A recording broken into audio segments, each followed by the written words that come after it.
How to create a parent code on the Max application. Have you ever wanted to keep your account from being used by children? Many platforms offer this service, and in today's clip I will show you how you can add a parent PIN on the Max application. So let's get started. Okay, first of all, we need to open the Max application.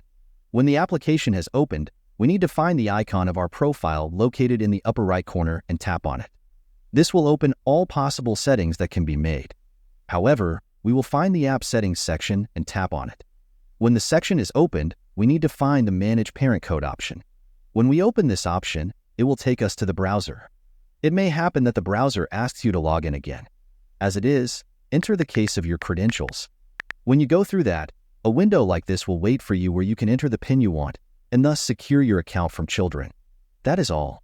If you found this tutorial helpful, don't forget to give it a thumbs up, subscribe for more similar tips, and hit that notification bell so you never miss an update from us. Thanks for watching, and I'll see you in the next one.